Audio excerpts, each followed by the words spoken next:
I transmigrated into the body of the CEO's younger sister. At this very moment, I was happily admiring a diamond necklace worth 8 million yuan, a lavish gift from my older brother, Liam's future fiancée. My joy was short-lived. My infuriating brother, whom I affectionately call the family's sacred treasure, said sarcastically, suddenly brought home a penniless girl from the slums, Chen, and brazenly declared her to be his one true love. I vehemently objected.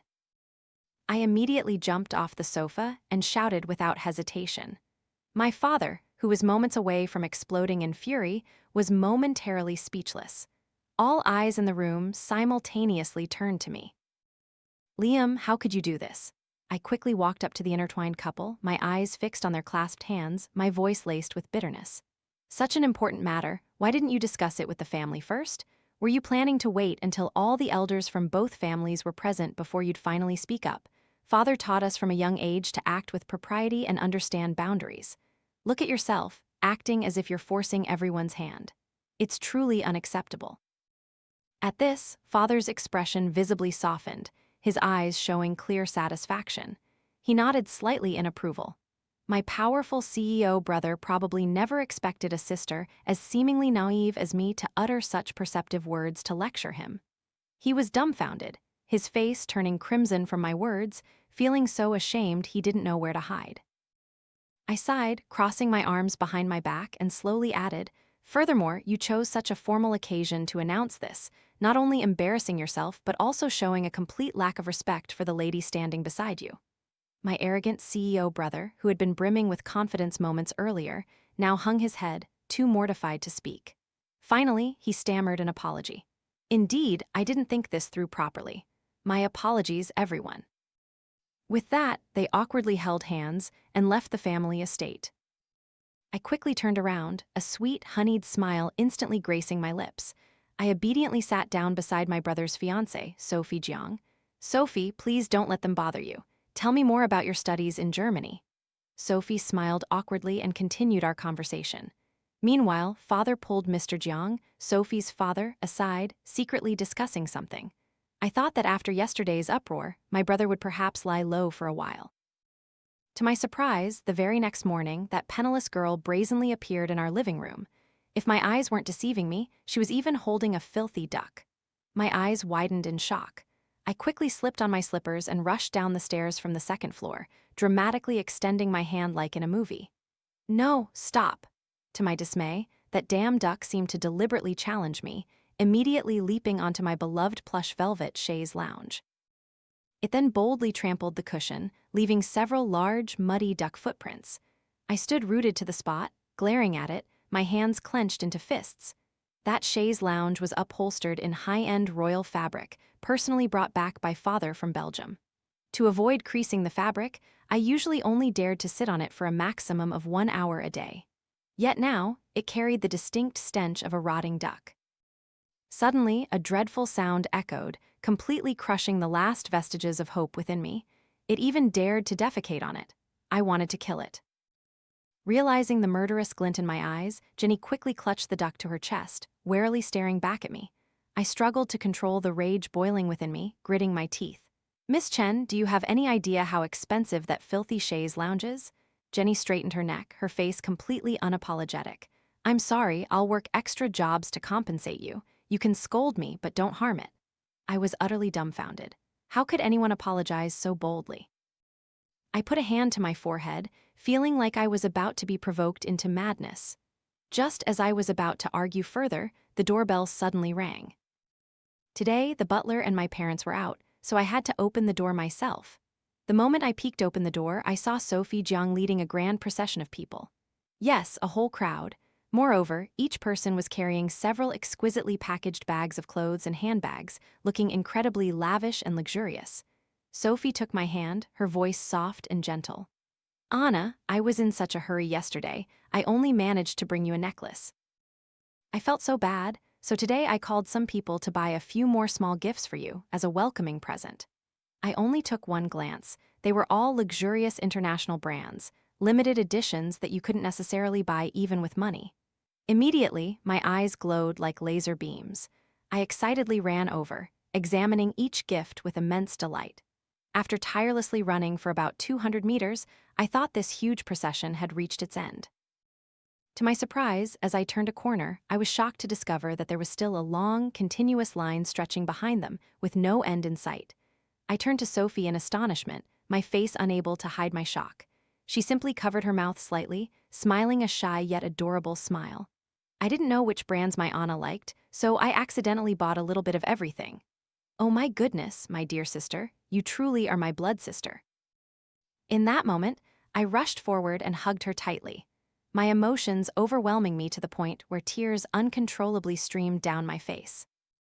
Suddenly, Sophie subtly noticed Jenny standing to the side, her eyes clearly showing a hint of longing. Sophie politely offered, "Miss, if there's anything here you like, please feel free to choose a few items." In response to the kind offer, Jenny merely sneered contemptuously, rolling her eyes around the overflowing piles of branded goods. "I don't need them," she snapped, her attitude clearly dismissive. "You people are truly wasteful." I, Jenny Chen, despise nothing more than the hypocritical pretense of you rich folk. She continued her bitter tirade. A bunch of people living in luxury, spending lavishly without a care, fundamentally unable to comprehend the hardships of working people like us. Why bother feigning kindness and bestowing your pity? Sophie, having been raised from childhood to be polite and gracious to everyone, had never encountered such a blatant and unreasonable attack. She was utterly flustered, unsure how to react, but I was different. I was a transmigrator. I had no reason to tolerate an ungrateful person like her. "So, you look down on us, you despise the rich, do you? Then stop clinging to our family, you shameless woman," I retorted furiously. "Furthermore, Miss Jiang saw you were dressed in rags and lacking, so she kindly wanted to offer you some clothes, yet you distort her goodwill into hypocrisy and false morality. That's truly outrageous." Hearing that, Jenny lifted her chin, looking at me with a sarcastic and mocking tone. "What? Kindness? Oh, I wouldn't dare accept it. You rich young ladies always think yourselves noble, looking down from above, fundamentally incapable of understanding the suffering of the world. But we, the poor, also have our pride and integrity, not understanding the suffering of the world." At this, my blood boiled. Immediately, I pulled out a stack of charity donation certificates from behind my back and slapped them straight onto her face, making her flinch back. "This is a certificate for my contribution to the historic flood 5 years ago. I donated 1 million yuan, mind you," I declared loudly. "And this is a certificate for my contribution to the devastating earthquake in City C last year. I donated 5 million yuan. And this one is for a program supporting young girls on a charity platform. I've sponsored at least 10,000 disadvantaged children." I meticulously explained each item on the certificates, clearly pointing out that these were not mere acts for show, but that I thoroughly researched each event and donated according to the actual situation to help those in need.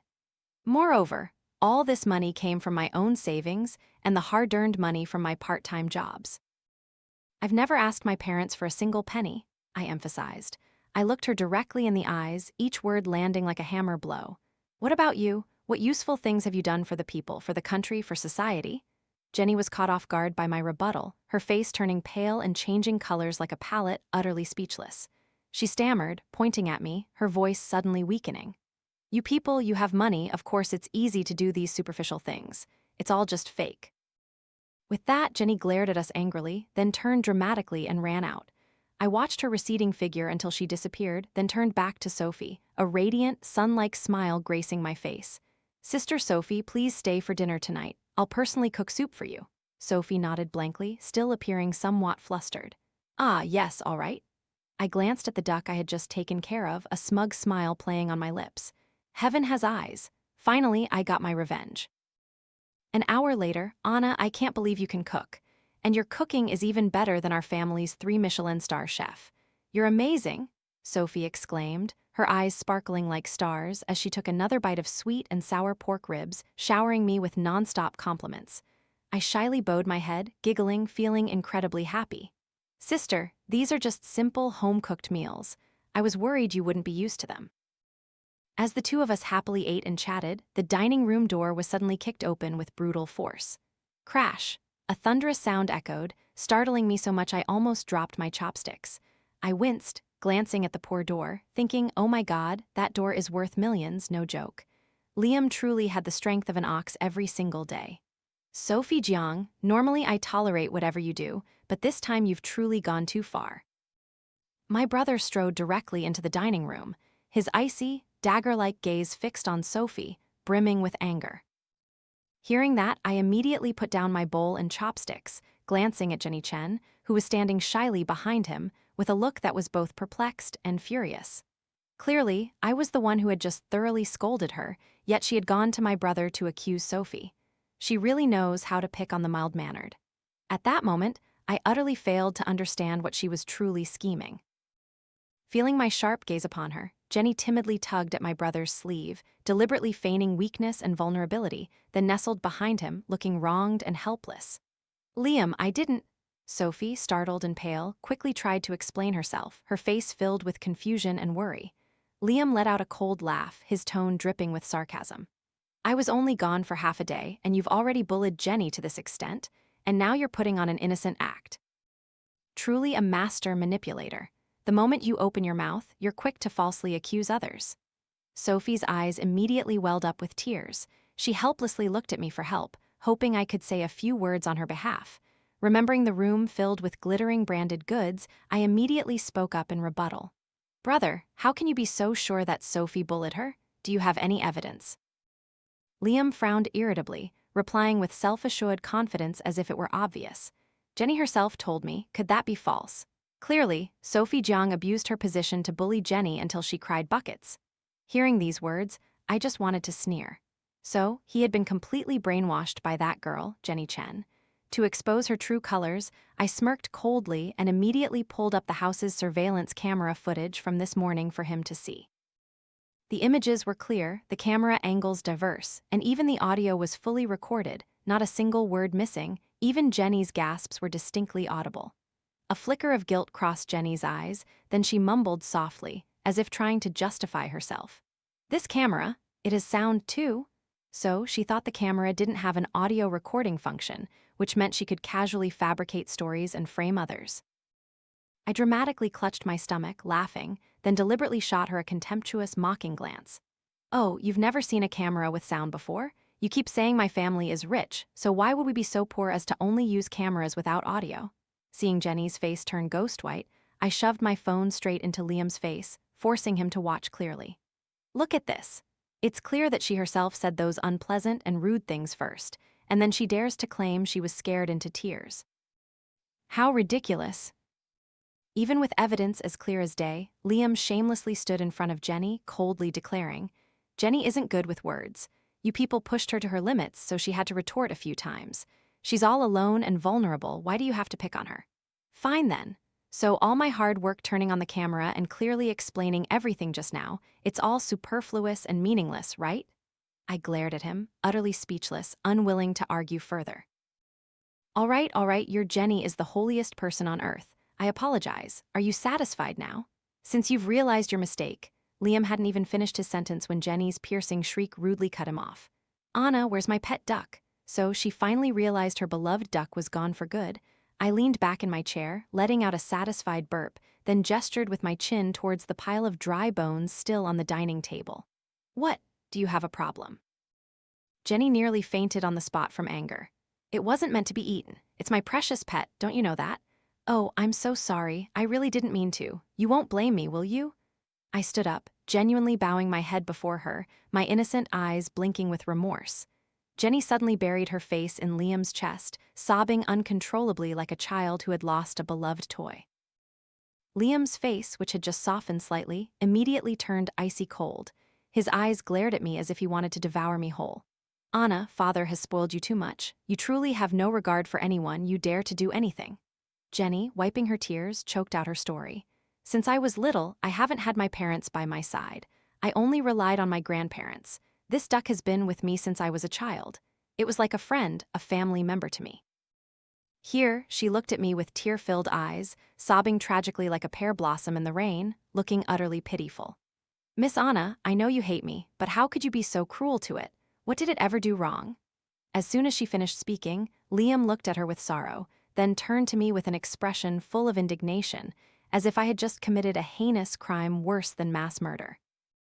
Before I could even recover or react, Liam pointed straight at Sophie Jiang and coldly accused, Sophie Jiang, you definitely incited my sister to do these things. How can you be so malicious? Wait, what does this have to do with her? Even if I die, I will never marry you. You should give up that absurd idea. With that, he embraced the tearful Jenny and rushed out the door, completely denying Sophie Jiang a chance to explain a single word. This was the first time in my life I had seen Sophie Jiang, who was always so elegant, calm, composed, and graceful, look so forlorn, panicked, dazed, and absent-minded. On the way home, as I drove Sophie Jiang, I couldn't help but ask carefully, "Sister Sophie, my brother has treated you so poorly. Do you still want to marry him?" I don't know anymore. Sophie's gaze drifted out the car window, distant and vacant. In her beautiful eyes, a rare glimmer of haziness, loss, and disorientation appeared. But if I don't marry him, who else could I marry? Her words were as light as a fallen feather, so fragile and weak they were heartbreaking. So, do you truly like him? Sophie gently furrowed her delicate brows, pondered for a moment, then slowly shook her head, revealing the conflict in her heart. Like him? Actually, he and I aren't particularly close, let alone in love or even like. But ever since I was little, everyone around me has always said that Liam is the best marriage prospect. Marrying him is the greatest choice one can make in life. Even my parents have said it repeatedly. What's so great about Liam? This male lead halo is ridiculously thick. Too bad Sophie couldn't hear my grumbling thoughts. She continued in a melancholic tone. Since childhood, I've never caused my parents any trouble or anger about anything, so I think if I can't marry Liam, they'll surely be very disappointed in me. At this point, a fleeting sadness flickered in her eyes. It's okay, I immediately replied. I clasped her fair hand tightly, my gaze sincere and firm. You are a beautiful woman with a strong family background and a gentle, kind personality. You're fluent in 8 languages, and even though you're only in your early 20s, you've already completed a prestigious PhD in engineering in Germany. I emphasized, wanting her to understand her self-worth. How could someone as outstanding as you ever disappoint anyone? Sophie's gaze paused for a moment, a fleeting surprise on her face. A glimmer of light seemed to ignite in her eyes like a small flame fanned by my words. Really? Even if I don't marry him, it's still okay? She asked, her voice still tinged with doubt. I nodded vigorously, showing my agreement and firm affirmation. Of course, you yourself are already a perfect person, a precious gem. Marrying anyone, or even not marrying at all, wouldn't dim your inherent value or lessen your brilliance. I continued, trying to reassure her. If you truly don't love this marriage, then be brave and call off the engagement. Your parents will surely understand and support your decision. They always want their daughter to be happy, I added. So, Sister Sophie, be strong, listen to your heart, and do what you truly desire. That day, Sophie Jiang was lost in thought for a very long time. For the entire long drive, she remained silent, as if trying to process my words. In the following days, I didn't have a chance to meet Sophie again. On Monday, I arrived at the company on time, as usual. I was already feeling glum about having to go to work, but I didn't expect something even more irritating to be waiting for me. Chen, looking somewhat unfamiliar and timid in a uniform of the Fu Corporation, was nestled beside Liam. All 3 of us stepped into the elevator together. Immediately, I decided to become selectively blind, pretending not to see the 2 of them. I hoped they would also ignore my existence, and indeed, I seemed to be invisible to them. Liam and Jenny were completely immersed in their own world. Mr. Fu, there are a few parts in this document I don't quite understand, Jenny said softly, pointing to the stack of papers in her hand, an awkward expression on her face. She also gently shook her head, seemingly trying to appear pitiful. Liam chuckled softly, his voice full of indulgence and pampering. You're impossible, he said, his eyes never leaving Jenny. Come to my office later and I'll teach you slowly. Immediately after, the 2 of them clung to each other like opposite magnets, not leaving each other's side for a single step. I felt as if an invisible hand was squeezing my heart. My face turned pale as ashes, and I quickly shut my eyes tightly, trying not to reveal my true emotions. Just a few short seconds in the elevator felt more uncomfortable and suffocating than even advanced math class back in school. Ding dong, the clear sound of the elevator bell rang like a lifeline for me. Finally, we had arrived. The elevator doors hadn't even fully opened before I pushed and shoved my way out, sprinting 100 meters towards my private office. Assistant Mia, who was passing by, stopped dead in her tracks, a look of confusion and bewilderment on her face. Vice President Anna, it's still 5 minutes until attendance time. don't you always like to challenge yourself by arriving just in the nick of time? I leaned against the doorframe, panting exhaustedly, and waved her over. No, there was a ghost behind me just now, I tried to explain. Mia became even more confused, glancing behind her and muttering to herself, in broad daylight like this, how could there be a ghost? But then, when she saw the figures of Liam and Jenny Chen approaching in the distance, she immediately clamped her mouth shut, her eyes widening in sudden understanding. I had never underestimated Jenny Chen's capacity for causing trouble, and true to my prediction, she didn't disappoint. Mr. Fu asked me to bring you coffee. Before I could even lift my head, Jenny launched her killing blow. She pretended to trip and fall right in the middle of the office, splashing an entire pot of coffee all over my computer. If it were just a cup of coffee, it wouldn't be worth mentioning, but who makes coffee for someone else and carries such a large pot? And her fall was remarkably strange. The coffee splashed out with unusual evenness. My entire desk, important documents, expensive computer, nothing was spared. If I hadn't reacted quickly and dodged to the side, I'd probably be swimming in a sea of coffee right now. Thud! With a loud crash, Jenny gracefully fell to the ground, her mouth continuously crying out. Hearing the commotion, Liam rushed in, immediately pulling Jenny into his arms, his face etched with extreme worry. "Anna, you dared to hit her," he roared. Jenny immediately tugged on Liam's sleeve, feigning injustice as she explained, "No, Liam, you misunderstood. I just fell on my own." This time, she was smarter. Knowing the office had surveillance cameras, she quickly told the truth from the start to avoid leaving any unfavorable evidence. Immediately after, Liam gently helped her up, nervously checking her all over, his face unable to hide his deep concern. "Are you hurt anywhere? Is it serious? Does it hurt? Do you need to go to the hospital for a checkup?" Jenny's face flushed crimson as she shyly shook her head. I'm fine. Please don't worry, Liam." "Miss Chen, if you're fine, then let's talk business for a moment." I quickly interjected, cutting off their intimate display and preventing them from continuing their antics in my office. I deliberately left the office door wide open so that all the staff outside could clearly hear every word we said. "Here, we have 5 computers and 33 sets of important paper documents, but due to your recent carelessness, all of them have been completely destroyed. May I ask how you intend to deal with this?" I pointed to the devastated workspace, my tone utterly serious, showing no intention of backing down. Jenny stammered and stuttered, finally managing to utter only a meaningless phrase. "But I really didn't mean to," I sneered, continuing to press her. "Not meaning to means you don't have to take responsibility, so if you accidentally kill someone, you don't have to go to jail either." Liam finally couldn't hold back anymore and spoke up in Jenny's defense. "Anna, don't try to conflate 2 different things. These are 2 completely different matters." "Then let's stick to this matter. Miss Chen, please answer my previous question again. How do you intend to deal with the consequences you caused?" I quickly brought the discussion back on track, my eyes fixed on Jenny, never leaving her. They used to call me sharp-tongued and ill-tempered. Now I'll show them what truly sharp-tongued means. Jenny's eyes immediately reddened as she pointed a choked finger at my face. "Anna, don't you always want to get rid of me?" she sobbed. "Fine, I'll go, I quit." Jenny ripped off her name tag and tried to storm out of the office, abandoning everything. Liam immediately pulled her back, gritting his teeth as he glared at me, his voice full of fury. "No one is allowed to dismiss her. Today I'm here. Let's see who dares to touch a single hair on her head."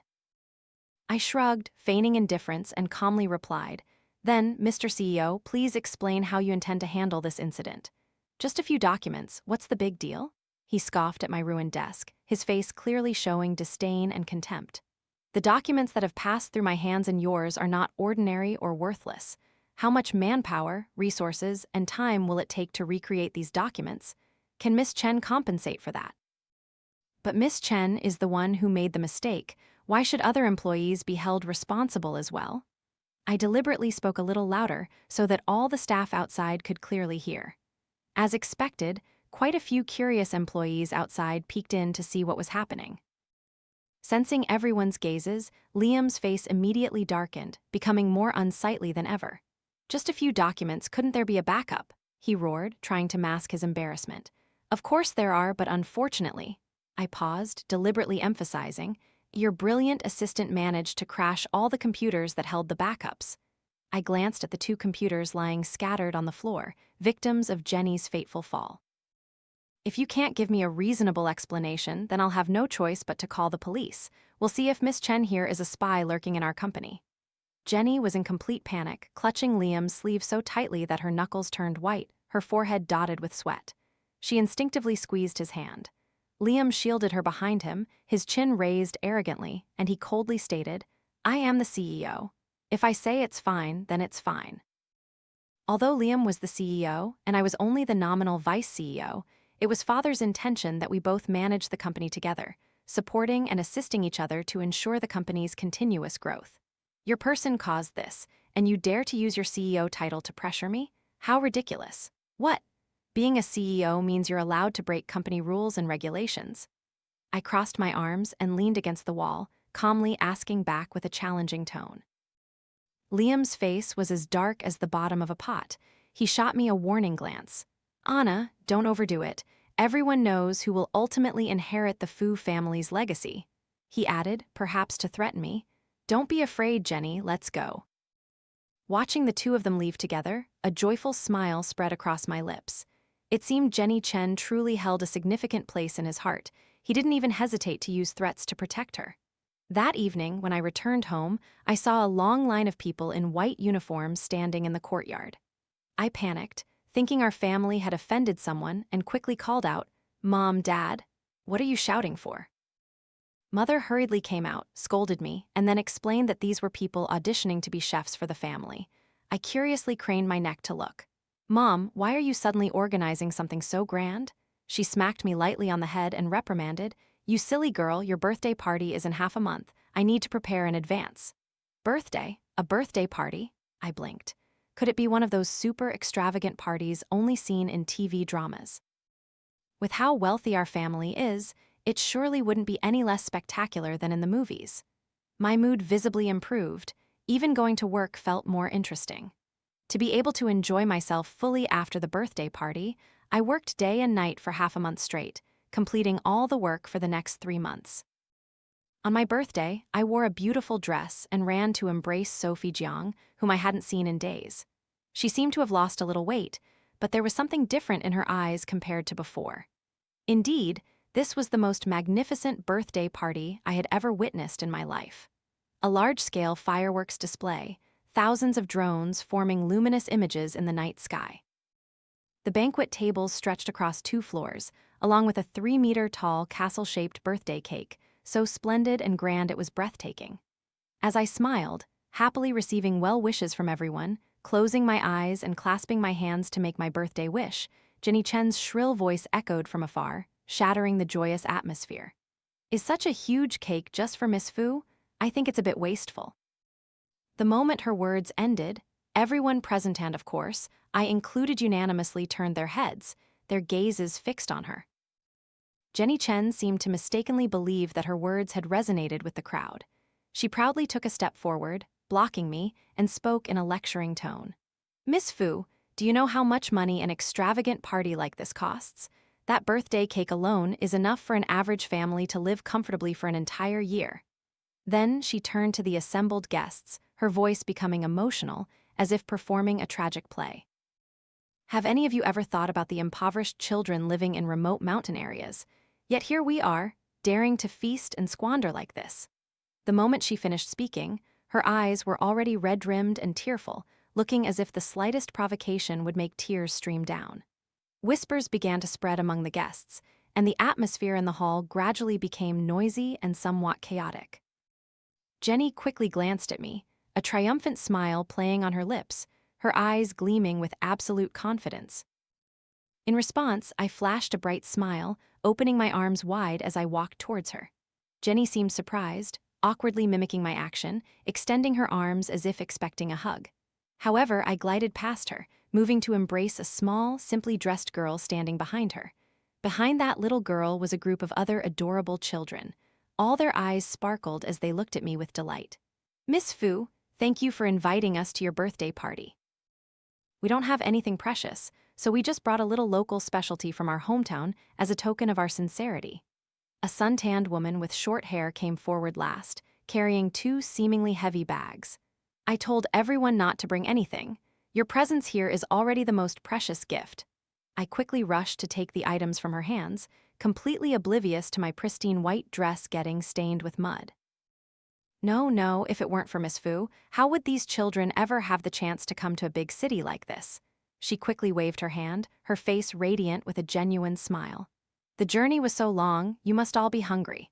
Come in and eat, make yourselves at home, my treat. I waved to the children and simultaneously instructed the butler to lead them to the dining tables. Liam, my brother, was famously obsessive about cleanliness. When a child accidentally touched the hem of his trousers, he immediately frowned and recoiled a few steps, his voice clearly annoyed. Anna, don't bring these random elements into our home anymore. I couldn't tolerate it any longer. I stood up abruptly, refuting him loudly. They are the children from the Highlands that I've sponsored. In my eyes, they are family, not random elements, as you call them. I continued, my voice sharper. Even if you don't like it, please, can you show a little understanding and tolerance? The moment I finished speaking, the entire hall fell into a terrifying silence. Almost all the guests simultaneously turned their heads, casting condemning glances towards Liam. Liam's face darkened, and he uncomfortably stepped aside, no longer arguing with me. Just then, from outside, an elderly couple dressed in simple clothes slowly walked in. They looked unwell, leaning on each other as they took heavy steps. I tried to search my memory but had no impression of them, so I hesitated slightly before speaking. Are you also here to see me? No, we're here to see Miss Jiang. The old woman raised her thin arm, pointing towards Sophie Jiang, who was standing nearby. Upon clearly seeing the woman's face, Sophie immediately broke into a joyful smile, quickly walked over, and affectionately took her hand. Grandma, why are you here? Miss Jiang, I came to thank you. My son's illness has finally been cured. As she spoke, the old woman became so emotional that she nearly knelt down, intending to prostrate herself before Sophie. Sophie quickly helped her up, her voice warm. There's no need to thank me, Grandma. I only did what I could. According to the old woman's story, her son was an ordinary worker. A few months ago, while working at height, he fell and suffered a severe head injury. However, the contractor secretly absconded, leaving the elderly couple with no compensation. At that time, let alone surgery fees, they couldn't even afford the minimum hospitalization costs. It was precisely at that difficult time that they happened to meet Sophie Jiang, who was at the hospital for a checkup. She proactively helped them unconditionally, not only finding them the best doctors, but also covering all subsequent treatment costs. Sister Sophie, you're truly amazing. After hearing that moving story, I immediately looked at Sophie Jiang with a mixture of surprise and admiration. Sophie smiled a little shyly, but her eyes were more resolute than ever. I've been thinking a lot lately. You're right, I should be a little braver. While we were happily chatting, Jenny, Chen, and Liam stood there, utterly awkward, not knowing what to say. I glanced at Jenny, then gave a slight sneer. Miss Chen, those who are only good at spouting theories have no right to lecture others. Everyone's eyes turned back to Jenny, but this time their gazes were full of sarcasm and disdain. Jenny's face flushed bright red as she hastily retorted, "What's so impressive about that? If I had as much money as you people, I could donate too." I twirled the wine glass in my hand, my smile growing even more radiant. They say, don't neglect a small good deed. If you've said that, then Miss Chen, why don't you try donating a little? As a result, under the pressure of countless gazes from all around, Jenny Chen ultimately had to grit her teeth and endure a crushing blow from me. After the party ended, almost all the guests had left. Sophie Jiang gently pursed her lips, then suddenly walked up to my parents and spoke. Uncle, Auntie, there's something I want to tell you. I want to break off my engagement with Liam. Break off the engagement? Hearing this, Liam immediately whipped his head around, his eyes filled with disbelief. He seemed utterly unable to comprehend that Sophie Jiang, who had always insisted she would marry no one but him, was now proactively seeking to end the engagement. A flicker of panic crossed Jenny Chen's face. She immediately tugged at my brother's sleeve, her sparkling eyes looking at him. Liam, don't you want to? Liam seemed provoked, quickly reverting to his usual scornful demeanor. Why wouldn't I? I've been wishing to break off this engagement with her as soon as possible. My parents were silent for a moment, but ultimately they nodded in agreement. In truth, they understood that while the Jiang family was a very suitable marital alliance, forcing two incompatible people together would only lead to an unhappy outcome. Receiving their consent, Sophie Jiang finally broke into a relieved smile. She turned and took my hand, her voice filled with gratitude. Anna, thank you for encouraging me. I've decided to return to Germany to continue my in-depth research. Once I achieve results, I'll come back home, and I'm certain I'll be able to help even more people.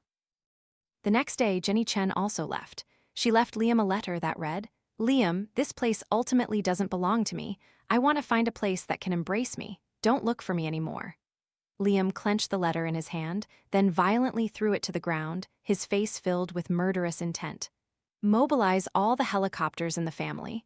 Come with me to find her immediately." Hearing the report from his subordinates, it turned out Chen had really run far this time, flying straight across the ocean. Liam struggled in countless ways, expending endless manpower, resources, and money, but eventually he found her. Currently, the two of them are probably inseparable, enjoying a sweet vacation in the West. Good. Everything is proceeding exactly as I had planned. A few days later, exactly as I had predicted, due to his prolonged absence, Liam had caused work to stagnate, leading to a serious loophole in the company's business operations. This time, the Fu Corporation suffered no small loss. The chairman, who was also my father, flew into a rage in the meeting room. "Where's the CEO? Call him to see me immediately." A trembling assistant stepped forward, bowing and speaking softly. "Mr. Chairman, CEO Fu is currently still on vacation in Europe. I'm afraid he won't be able to return right away." My father's face grew even darker. The entire meeting room fell into a terrifying silence. No one dared to breathe heavily. "Actually, this situation isn't entirely unsalvageable," I said. Hearing me, everyone's eyes in the meeting room immediately filled with hope. "The problem this time is due to a disrupted supply chain and collapsed negotiations. Clearly, someone is secretly pressuring us. So we can pretend to be in disarray on the surface, while secretly searching for new supply sources. Once our opponent lowers their guard, we'll turn the tables and catch the mastermind." I continued to analyze the new supply sources. Fortunately, I have friends abroad who specialize in this field. I've just contacted them, and they said they can help. After hearing my plan, my father's expression softened considerably. He nodded decisively. "Good, proceed as you said." Everyone in the meeting room breathed a sigh of relief and quickly exited the room as if fleeing. "Anna," just as I was about to turn away, my father called me back. "Starting tomorrow, you will officially take on the position of chairman." My eyes widened, my face filled with astonishment. "Didn't you train Liam to be the heir since childhood?" My father stood up, his gaze complex as he looked out the window. "In the business world, it's not just about ability and intelligence, but also about a sense of responsibility, and you possess all of those qualities in abundance. I believe you will elevate the Fu Corporation to a new level, a more stable position than ever before." "And Liam?" Mr. Fu sighed heavily when mentioning Liam, a profound disappointment seemingly hidden in that sigh. "Perhaps Liam is not suited for this top leadership position." Just a few months later, I had quickly grasped every aspect and operational procedure of the CEO position. At the same time, Liam also returned from abroad, bringing Chen with him. On the very first day back in our homeland, he stormed straight into my office, his face frigid. "Anna, did you touch the money in my card?" Clearly, he had spent months enjoying himself, yet his face showed no trace of happiness. Perhaps it was because he had spent so lavishly, hiring an entire entourage of servants, that his funds had now run dry and he couldn't even pay their salaries. I remained engrossed in the stacks of documents on my desk, not even bothering to look up at him. "The money in your credit card, I used to compensate for the projects where you made mistakes and to fill the financial gaps you created. The rest is the Fu family's money. If you want to spend money from now on, earn it yourself." Liam suddenly erupted in rage, lunging towards me, his face crimson with anger. "By what right do you do such a thing?" At this, I finally looked up, meeting his eyes directly, my gaze sharp and resolute. "By the right of being the current CEO of the Fu Corporation." Liam finally realized something was very wrong. He recoiled 2 steps, his face disbelieving, as if he had just heard a shocking piece of news. "Impossible. No way. Who decided this?" "I did." My father's authoritative voice resonated from behind. He pushed the door open and stepped in, his face stern and resolute. "Are you crazy, Dad?" Liam completely lost control, no longer maintaining his usual arrogant, cold demeanor. "This is the CEO position. How could you give it to a woman?" "I'm the legitimate heir of the Fu family." My father shook his head, his eyes filled with disappointment.